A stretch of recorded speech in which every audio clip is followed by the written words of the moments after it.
Good morning, guys. What kind of contraption do I have here, you may be wondering.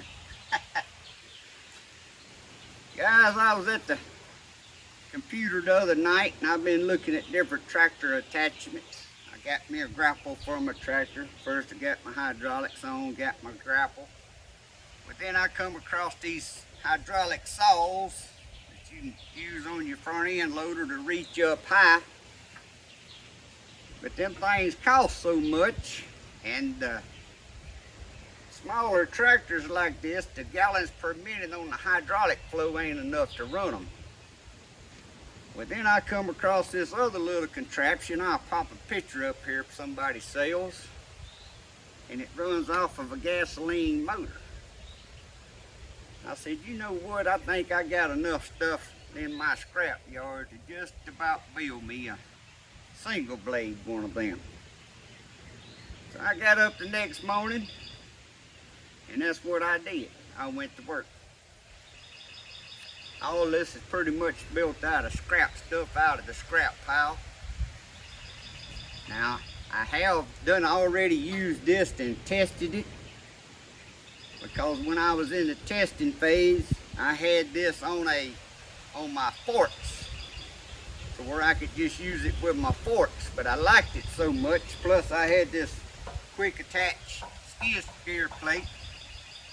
I said I'm gonna make it to where to mount on that, because I also have another use I'm working on, gonna use this skid steer plate. So this skid steer plate will be used for 2 or 3 different things when I'm done. But the saw, I actually took the motor off my kid's little bitty go-kart. I've been wanting to get rid of the little go-kart, because they done got bigger and I'm scared they're gonna get hurt on it, because plus they ride the 4-wheelers and stuff now, even the big 4-wheelers. So I took the motor off the go-kart. I got some scrap metal to make a frame to put it on. I'm gonna get y'all over here close and show y'all what all the parts is.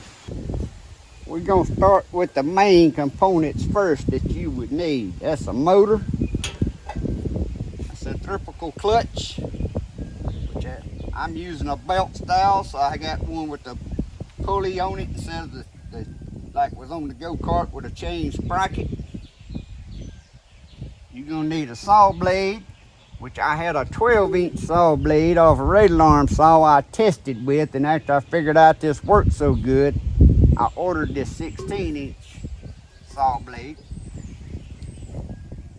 And I'm gonna show y'all the quickest, easiest, simplest way for your bearing system. Now, I know you can't see up under my pulley cover I made here, but that right there is a spindle housing assembly that fits my bad boy mower. You already got your bearings, you already got your shafts, it's already threaded for your boat to put your saw on. On this end I had to buy a pulley with a 1-inch shaft, keyed shaft, to go on the shaft on the top, would be on the top just like you doing on a lawnmower deck. Now my little guard here, that's made out of a belt cover off an old Cub Cadet. I had to cut it, kind of shape it to go in there.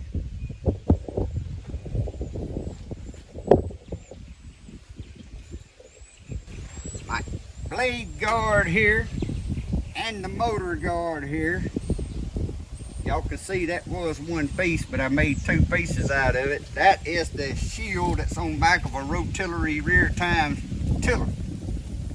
I had to extend the exhaust pipe out so it'd come out past the shield and not be blowing hot air on the motor.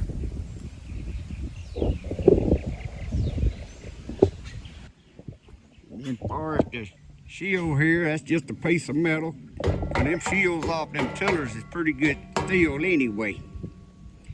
And you see it's got 17 inches, so that was a 17-inch rear tine tiller. I left that orange. I wanted to leave it orange.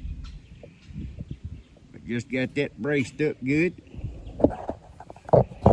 And then right down here I put a tensioner pulley so I can keep the belt tight.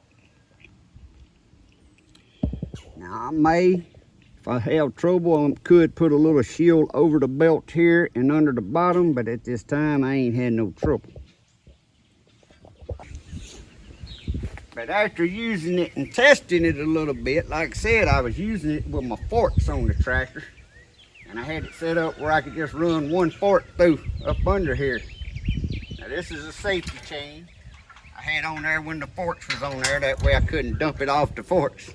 But I'm gonna leave that on there because in case something breaks, that might keep it from hitting the ground, you know. But like I said, then I'll put it on this quick skid steer quick attach. Mounted it just like that because I'm working on another project you see right here for another useful tool. And then later on it may be a third one that I'm gonna use this one plate for. But we're finna go out there and we're gonna cut some limbs with it and let y'all see how it works. But it works great when I don't have, but let's say I had to buy 2 pulleys to blade. 2 pulleys in the blade, I guess is all I bought. I've already even had the belt. Already had the spindle. More spindle. Even if you bought the spindle, even if I bought the spindle or buy nothing, so I have a backup from a lawnmower is what I'm gonna end up doing. You still won't have about $200 in this for me.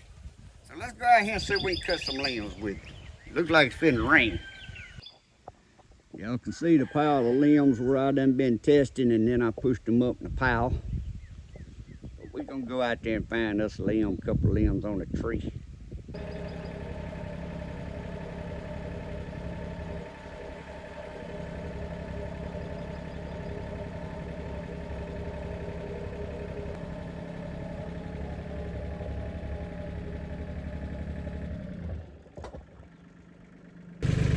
So guys, here's a good limb right here we're going to experiment with, and down here at the face end's about 3 inches in diameter. But I'm going to start just whacking it off up there at the top, just so we can play and see it from different angles cutting. Also, you see the go-kart frame sitting back there in the background that the motor come off of. So I'm going to cut this, and we'll get some different angles of it working and lifting up and down and stuff.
Okay guys, so as you've seen, the saw works great, especially when y'all seen me clear that spot down through there behind my garden fence to mow.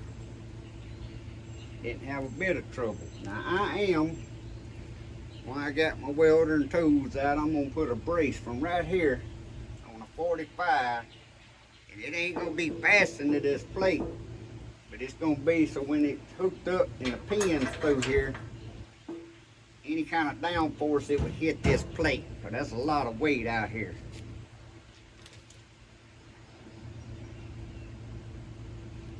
And I could weld a deal right here to have it with a hole so I can put a pin through there. I don't know, I might do that. Either way, I'm finna put a brace on there just for the weight.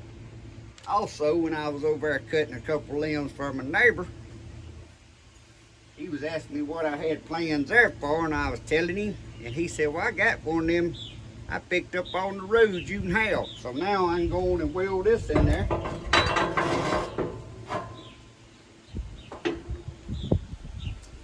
And what that's gonna be, since I do stump grinding, in case I didn't tell y'all this earlier, I do stump grinding. Like yesterday I ground all day. Well, my trailer's only 18 foot long, but I need my bucket when I go. And I got my stump grinders on the back of my tractor. I don't want to have to carry my landscape rake. Even though I can fit it on my trailer, I'd have to unhook from the stump grinder, hook up to the landscape rake just to clean my mess up when I'm done at somebody's house. This here won't take up no room, and I'm gonna get one of them landscape rakes. It's already on the way. I think it's a 5-foot landscape rake for UTV, and it'll go right in this hitch. That way, after I done smooth stuff out with a bucket, but I just want to rake over it to make it look good, 'cause I like leaving it where they can mow. I can hook up to this real quick and give it some back drags and pretty it up for them. So that's what this is. The third idea I got for this, well, y'all just have to wait, because I don't know when I'm going to do it. Y'all just have to wait and see. But if you like these type little videos, I'm one I like coming up with ideas, doing stuff. And this right here, I actually got a project that I'm going to clean a road going to a camp, overhanging limbs. And I'm actually going to make a little money off of this little invention right here. But as always, guys, hope y'all enjoyed it. If you did, please give me a thumbs up. That's what helps me grow my YouTube channel. And as always, hope you have a great day and a blessed week. God bless. See y'all on the next one.